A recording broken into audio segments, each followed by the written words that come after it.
Olá, tudo bem com você? Estamos aqui meditando na Bíblia em ordem cronológica. Agora, Evangelho de João, capítulo 18. Vamos dar continuidade a partir do versículo 25. Bom, o Senhor Jesus está sendo então julgado por Caifás, o sumo sacerdote, e pelo genro, os dois sumos sacerdotes, o que era e o que é, o sumo sacerdote Caifás, foi amarrado. Então, vai aguardar agora o próximo dia, que é sexta-feira. E vamos, a partir do 25, ler o que está acontecendo. Se você tem gostado desse conteúdo, dê o seu gosto, partilhe o vídeo com mais pessoas, tá bom? Senhor Deus, que o Senhor abra os nossos olhos, nossos sentidos espirituais, para que possamos compreender a Tua vontade através desse texto. Fale conosco. Amém. 25. E Simão Pedro estava ali e aquentava-se.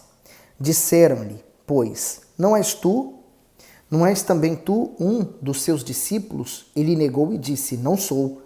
E um dos servos do sumo sacerdote, parente daquele a quem Pedro cortara a orelha, disse, não te vi eu no horto com ele? O comentário, ele negou. Pedro ainda não estava pronto para viver pelo Senhor Jesus, pois em meio às perseguições o negou, dizendo que nem sequer o conhecia.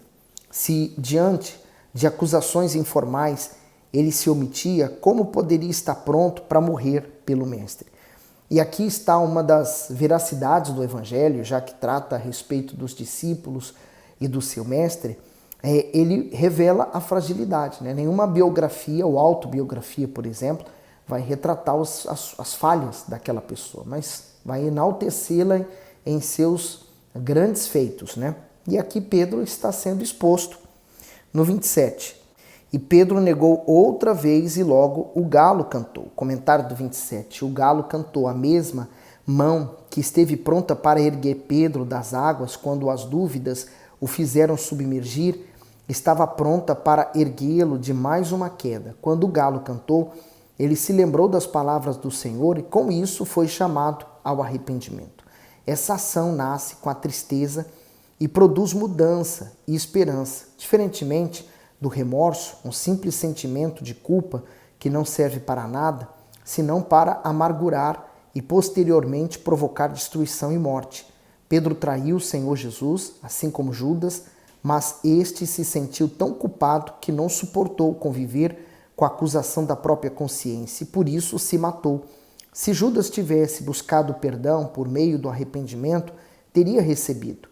Que isso seja um alerta para as pessoas que falharam ou traíram alguém e hoje se sentem aprisionadas pela culpa. Então, Judas teve muitas oportunidades, mas ele foi descartando todas elas, A questão de Judas, o que levou ele para o inferno, não foi o fato dele ter pecado, traído, vendido Jesus, não, muito pelo contrário. É porque ele desprezou o perdão, Ele desprezou o arrependimento, ele desprezou o Senhor Jesus. Então, ele perdeu todas as esperanças e quem tira a própria vida também não tem a salvação eterna. 28. Depois, levaram Jesus da casa de Caifás para a audiência, e era pela manhã cedo. E não entraram na audiência para não se contaminarem, mas poderem comer a Páscoa. Já estavam contaminados pelo sangue do Senhor Jesus, Olha que hipocrisia. O comentário do 28, não entraram na audiência. Os rituais de purificação eram feitos antes da Páscoa, por isso os religiosos se recusaram a entrar na sala onde Pilatos faria o julgamento. Naquele período, eles se abstinham de entrar em casas de gentios com receio de se contaminar com algo impuro. Veja quanta cegueira e hipocrisia espiritual. Hipocrisia produz. A consciência cauterizada deles não reprovou o fato de terem mentido e planejado a morte de um inocente, mas se preocupou em manter a religiosidade aparente. Isso comprovava as palavras do Senhor Jesus sobre os religiosos, condutores cegos, que coais um mosquito e engolis um camelo. Está em Mateus 23, 24. Isto é, eles estavam ali mais interessados nos rituais diante dos homens do que com a prática da justiça, Então as atitudes deles queria demonstrar a perfeição, Eles tinham essa preocupação extrema com a reputação deles, com a vida espiritual, ou demonstrar que eles tinham uma vida espiritual, uma vida com Deus. Mas era tudo hipocrisia, era mentira.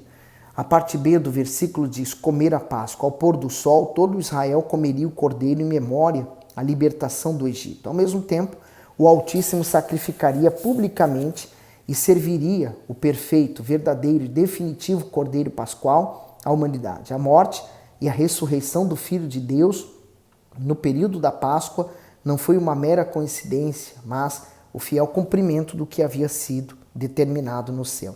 E eles não percebiam que tudo estava se encaixando perfeitamente para a morte e depois, 3 dias depois, a ressurreição do Senhor Jesus. 29. Então Pilatos saiu fora e disse-lhe: que acusação trazeis contra este homem? Responderam e disseram-lhe: se este não fosse malfeitor, não te entregaríamos. O comentário do 29 ao 30. Julgamento religioso. A atitude dos religiosos em levar o Salvador a Pilatos só estaria correta se eles apresentassem ao governante uma acusação legítima e formal contra ele. Logo, no início, o governador lhes perguntou que acusação tinha contra o Senhor Jesus, mas eles evitaram responder porque nada podia justificar aquelas denúncias. Na instância religiosa, acusaram o Messias de cometer blasfêmia, profanar o sábado, intentar destruir o templo e ser falso profeta. Além de não haver provas para essas denúncias, somente falsas testemunhas. Para Pilatos, nenhuma dessas acusações infringia as leis romanas. Isso mostra o empenho da elite religiosa pela morte do Senhor, do Salvador, que já havia sido planejada mesmo sem haver delito algum nele. E eles inventariam, estavam realmente vestidos da mentira. E o Senhor Jesus já tinha alertado que do interior do ser humano sai o que contamina o homem. Então, o que eles saía da boca deles estava contaminando eles estavam preocupados em não estar no recinto com Pilatos para não contaminarem, mas já estavam contaminados. Disse-lhe, pois, Pilato: lavai-vos e julgai-o segundo a vossa lei. Disseram-lhe então os judeus: a nós não nos é lícito matar pessoa alguma, para que se cumprisse a palavra que Jesus tinha dito, significando de que morte havia de morrer. O comentário diz assim: não nos é lícito. O Sinédrio deixou de executar a pena capital desde que o governador da Judéia, Herodes Arquilau, foi deposto por Roma. Assim, cabia ao governador romano a palavra final dos julgamentos. Note que os religiosos não recusaram a oferta de Pilatos para julgar o Senhor Jesus segundo a sua lei, pois deixaram claro que, se pudesse, já o teria feito, mas reconheceram que não lhes era permitido. Vale ressaltar que, se a execução fosse praticada pelos judeus, certamente a pena seria o apedrejamento, que era aplicada aos blasfemadores. No entanto, isso não cumpriria as profecias messiânicas e muito menos o que o próprio Senhor havia predito, que morreria crucificado pelas mãos dos gentios. Então, a crucificação, o tipo de morte de crucificação era trazido por Roma. No 33, tornou, pois, a entrar Pilatos na audiência e chamou a Jesus e disse-lhe: tu és o rei dos judeus? O comentário diz: o julgamento romano precisava de provas concretas contra o Senhor Jesus, uma vez que as alegações religiosas não incriminavam. Dessa maneira, os religiosos deturparam os ensinamentos do Messias, insinuando que ele tinha motivações políticas. Isto é, eles disseram que o Salvador induzia motivos, conspirava contra o governo, ao se declarar rei dos judeus, e incitava o povo a não pagar os impostos a César. Daí ele ter falado: tu és o rei dos judeus, quer dizer, para que eu possa te incriminar, ele precisava aceitar. 34. Respondeu-lhe Jesus: tu dizes isto de ti mesmo, ou disseram-te outros de mim? O que estão dizendo, Ele falou assim: da onde você tirou isso, da sua cabeça? 35. Pilatos respondeu: porventura sou eu judeu? A tua nação e os principais sacerdotes entregaram-te a mim. Que fizeste? Respondeu Jesus: o meu reino não é deste mundo. Se o meu reino fosse deste mundo, pelejariam os meus servos para que eu não fosse entregue aos judeus. Mas agora o meu reino não é aqui. Essa é uma afirmação das mais fortes da Bíblia, né? Todas são, mas essa aqui ele falou com Pilatos, um homem que não compreendia, ele só compreendia que havia a nação de Roma, ele estava ali representando então a nação de Roma, mas ele falou: meu reino não é deste mundo, né? O meu reino não é daqui. Se fosse daqui, meus servos me protegeriam. Então, ele apresentou um reino à parte desse que nós conhecemos. Um reino de luz, de justiça, um reino de paz, um reino de alegria. E ele falou sobre esse reino, o reino de Deus. Esse reino de Deus, ele é implantado dentro do ser humano. Enquanto do lado de fora pode haver muitas guerras, mas do lado de nós, de dentro de nós, há paz. O comentário do 36, o meu reino não é deste mundo. O reino de Deus, instaurado por meio do Senhor Jesus, era espiritual, portanto, estabelecido no íntimo daqueles que o recebiam. Em momento algum, seu objetivo foi se apossar de um poder passageiro ou de um reino que dependesse de soldados, armas, súditos ou riquezas. Grandes impérios se levantaram neste mundo para dominar, esmagar e vitimizar as pessoas, mas falharam e caíram, porque todos são totalmente temporários. O Senhor Jesus, de fato, era e é rei, mas o seu reino tem origem celestial. Por isso é justo, perfeito e perpétuo. Não há ninguém que possa conspirar e prevalecer contra o Rei Jesus. Felizes são os que fazem parte do seu reino, porque de modo algum perecerão. E por falar em reino temporário, né? Tudo é temporário. Né? Esse Pilatos passou, não existe mais. Aquele sumo sacerdote, Caifás, né? O mais alto cargo, mais alto nível sacerdotal da época, já não existe mais. Então, com o tempo, tudo passa. Então, o Senhor Jesus está dizendo que o reino dele é eterno. É esse reino que eu devo querer estar e permanecer. 37. Disse-lhe, pois, Pilato: logo tu és rei. Jesus respondeu: tu dizes que eu sou rei. Eu para isso nasci e para isso vim ao mundo, a fim de dar testemunho da verdade. Todo aquele que é da verdade ouve a minha voz. O comentário: o testemunho da verdade. O Senhor Jesus era a própria verdade, por isso a viveu e a testemunhou em suas passagens pela terra. De igual modo, aqueles que pertencem a ele vivenciam, testemunham essa verdade a todos que estão ao seu redor. Isto é, amam, agem e propagam a verdade por meio de uma vida irrepreensível, pois sabem que ela é o único meio capaz de fazer as pessoas alcançarem a real liberdade. E que forte, né? Porque o Senhor Jesus certa vez disse assim: eu sou o caminho, a verdade e a vida. Outra feita ele disse: conhecereis a verdade e a verdade vos libertará. Então, a verdade liberta, a verdade cura, a verdade restaura. É essa verdade que vem da palavra dele que nos transforma, que nos faz nascer de novo. 38. Disse-lhe Pilatos: que é a verdade? E dizendo isto, tornou a ir ter com os judeus e disse-lhe: não acho nele crime algum. O comentário do 38. Que é a verdade? Não sabemos qual foi a real motivação da pergunta de Pilatos. Ele parecia desdenhar do Messias, a quem considerava um simples galileu que, além de capturado e espancado por seu próprio povo, faz alusão ao conhecimento superior e eterno. Se Pilatos estivesse realmente interessado na resposta do Senhor Jesus, não teria dado as costas a ele. A pergunta do governador mostra que as pessoas carregam dentro de si angústia e vazio devido à ausência de Deus. Muitos, como Pilatos, embora tenham capacidade intelectual, não conseguem entender isso por causa do orgulho. Pessoas intoxicadas pela soberba ou pela incredulidade dificilmente pode ser resgatada pelo Altíssimo.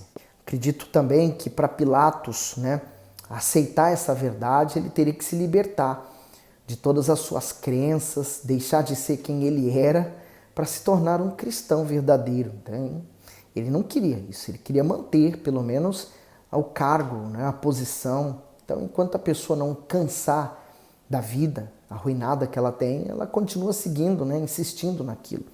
A parte B diz: crime algum. Filho de Deus estava diante de tribunais humanos constituídos de homens injustos e perversos, como Anás, Caifás, Pilatos e Herodes, Antipas. Ele foi traído, abandonado, humilhado, ultrajado, ofendido e torturado, mesmo sendo inocente. Mas tudo isso fazia parte do plano divino para que o Senhor Jesus, com o seu sangue, pagasse pela nossa absolvição. Isaías 53, 7 e 8. Ele foi oprimido e afligido, mas não abriu a sua boca. Como um cordeiro foi levado ao matadouro e como a ovelha muda perante os seus tosqueadores, assim ele não abriu a sua boca. Da opressão e do juízo foi tirado, e quem contará o tempo da sua vinda? Portanto, foi cortado da terra dos viventes, pela transgressão do meu povo ele foi afligido. A ele eu devo toda a honra, toda a glória, todo o louvor, toda a adoração. Ele deu a vida por mim, não somente isso. Ele me amou. E o que eu fiz para que ele pudesse me amar? Só cometi pecados. Sou um pecador, mas ele ainda assim me amou. 39. Mas vós tendes por costume que eu vos solte alguém pela Páscoa. Quereis, pois, que vos solte o rei dos judeus? O comentário diz assim: tendes por costume a festa da Páscoa, lembrava o dia em que Deus livrou da morte os primogênitos e libertou os hebreus da escravidão no Egito. Para honrar esse fato ocorrido com os seus antepassados, os judeus instituíram o costume de libertar um prisioneiro condenado à morte. Pilatos ainda tinha esperanças de que a inocência do Senhor Jesus fosse vista e assim ele fosse poupado. Mas isso não fazia parte do plano divino. Com a intenção de se reconciliar com o ser humano, Deus não poupou nem mesmo o que de mais precioso tinha, o próprio Filho. Fez lembrar que a visita do Papa, principalmente aqui em Portugal, libertou muitos presos, né, que tinham suas penas que foram suspensas. E multas, por exemplo, de velocidade no trânsito é perdoada no dia em que o Papa está no país. Então eu acho engraçado que é como se fosse nesse dia aqui, né? Estava Barrabás de um lado, Jesus do outro, quem vocês querem que solte? 40. Então todos tornaram a clamar dizendo: este não, mas Barrabás.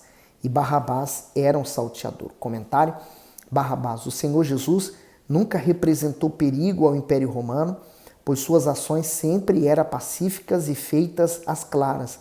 Até mesmo no momento da prisão, ele não tentou fugir nem resistiu.